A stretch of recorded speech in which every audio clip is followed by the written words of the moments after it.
আৰু ভেনিলাৰ 3টামান প্ৰজাতি আছে তাৰে ভিতৰত এইটো হ'ল আমাৰ প্লেনিফলিয়া যোনটো নেকি আমাৰ ভাৰতবৰ্ষত বহুদিন আগৰ পৰাই হৈ আছে কিন্তু ধৰ আমি নৰ্থ ইষ্টৰ ফালৰ পৰা আমি অলপ মানে জনাতে অলপ দেৰি হ'ল যদি আগতে আমি গম পালোঁ হয় তেতিয়া হয়তো আমাৰ ইফালৰ যিখিনি খেতিয়ক আছে তেওঁলোকে বহুত আগতে এইবিলাকৰ মানে খেতিটো কৰি ধৰ লাভজনক হিচাপে মানে উপকৃত হ'ব পাৰিল হয় কিন্তু এতিয়া যিহেতু ধৰ কৰি আছে এতিয়া নতুন নতুন চামে আগবাঢ়ি আহি আছে ধৰ সেই ক্ষেত্ৰত আমিও আগবাঢ়ি আহি আছোঁ আৰু ধৰ আমিও আশাবাদী এদিন মানে আমিও সফল হ'ম পুলি হিচাপে মই আনা নাছিলোঁ মই মানে 1 মিটাৰ হিচাপে কাটিং কেৰেলাৰ পৰা আনিছিলোঁ ফাৰ্ষ্ট তাৰপিছত আনি ইয়াতে মোটামুটি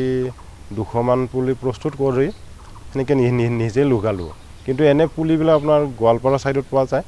তেওঁলোকে ধৰ তাত মোটামুটি 5 বছৰ 7 বছৰ আগৰ পৰাই খেতিটো কৰি আছে আৰু তাৰ পৰাই ধৰ আমাৰ অসমত প্ৰচাৰিত হৈছে ইউটিউবৰ ফালৰ পৰা ধৰ চবে গম পাইছে যে খেতিটো আমাৰ ইয়াতে হয় আমাৰ ইয়াৰ জলবায়ুৰ লগত মানে মিলে আৰু ধৰ এই খেতিটো যদি আপোনাৰ বিজনেছ হিচাপে লয় সেই ক্ষেত্ৰত মানে খেতিয়কসকলে উপকৃত হ'ব আৰু ধৰ এটা ভাল ইনকামৰ ধৰ পথ মুকলি হ'ব যাতে বাহিৰত যাব নালাগে আমি ইয়াতেই থাকি আমাৰ নিজৰ যিহেতু মাটি আছে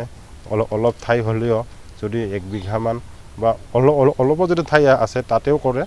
তেওঁলোকে নিজৰ মানে চলাৰ কাৰণে সুবিধাখিনি হ'ব মাৰ্কেটত আপোনাৰ আমি জনামতে এতিয়া 1000-1500 টকা কেঁচাতে বিক্ৰী হৈ আছে আৰু ধৰ যেতিয়া আপোনাৰ লকডাউন আছিল তেতিয়া আপোনাৰ মোটামুটি শুকান যোনটো ভেনিলা হয় সেইটো আপোনাৰ 20,000-30,000 টকা যোৱা বুলি আমি শুনিছোঁ এতিয়া ধৰা হ'ল শুকান ভেনিলাটো আপোনাৰ 10,000 টকা যায় মিনিমাম হিচাপত আপোনাৰ 4 কেজি কেঁচা হ'লে 1 কেজি শুকান ভেনিলা হয় আৰু কেঁচাটো মোটামুটি আপোনাৰ কেৰেলাত আমি শুনা মতে বৰ্তমান মই যিখিনি কথা পাতি গম পাই আছোঁ 2,000-1,500 টকা গৈ আছে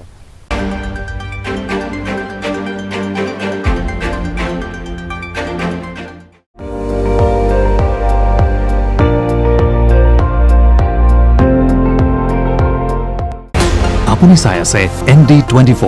সৰ্বশ্ৰেষ্ঠ নহয় সৰ্বোত্তমৰ দৌৰ